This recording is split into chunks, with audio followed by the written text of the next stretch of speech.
vous vous rendez compte qu'on parle souvent, on dit, bon, il y a les métiers niveau 5, niveau 4, tout ce qu'on veut. Après, on fait des distinctions, soi-disant, le niveau 5 serait moins... on demanderait moins de choses. La preuve est que non, en réalité. Chacun a son niveau de responsabilité, mais en réalité, quand on vous demande d'accueillir quelqu'un, voilà, et puis si ça se trouve, vous représentez la première image que va avoir une personne d'entreprise.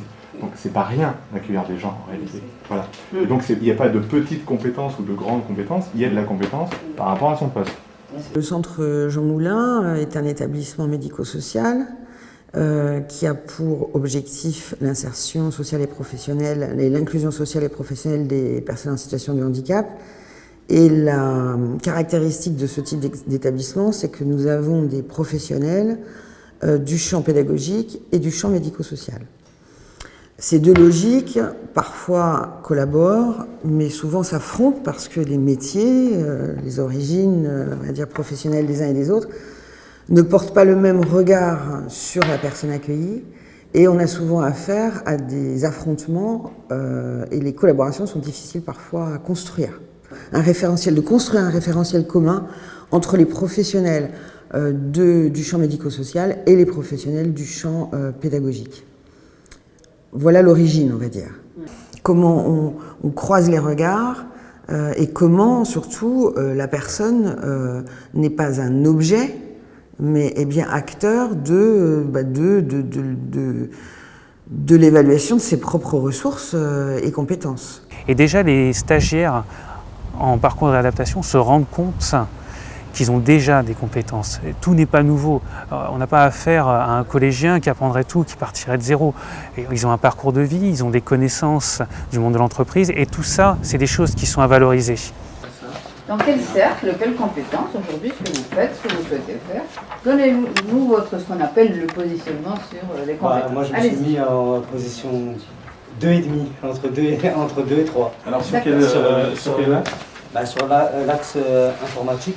Les stagiaires savent les points de manière précise sur lesquels ils sont évalués.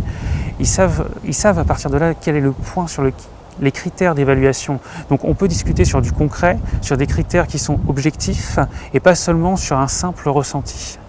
Ce qui est d'ailleurs d'autant plus important dans l'oral. Parce que finalement, l'oral, on parle beaucoup de feeling, mais il faut des critères objectifs pour que le stagiaire puisse se repérer. Et d'ailleurs, c'est les critères, il me semble, qui seront utilisés de toute manière par les recruteurs. C'est des critères qui sont objectifs, c'est quadrillé. Donc autant que le stagiaire prenne tout de suite cette manière de voir les choses.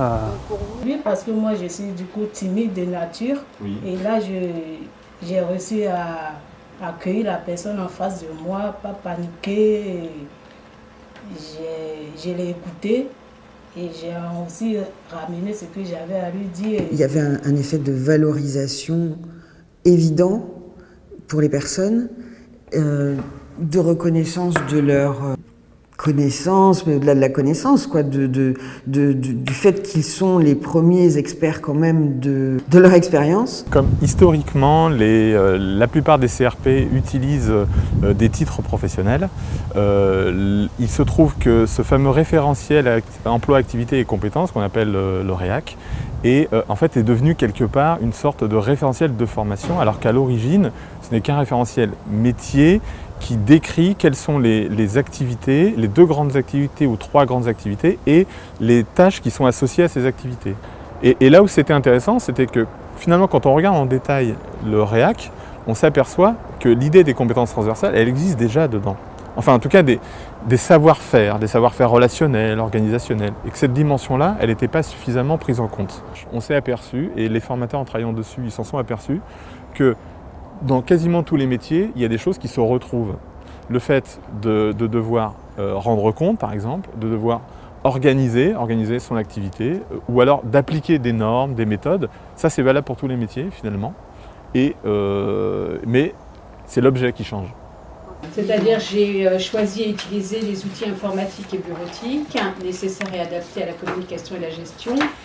Je sais faire tout ce qu'ils disent dans l'acte 3, oui. Mais le cercle 3, mais j'ai pas... C'est bien.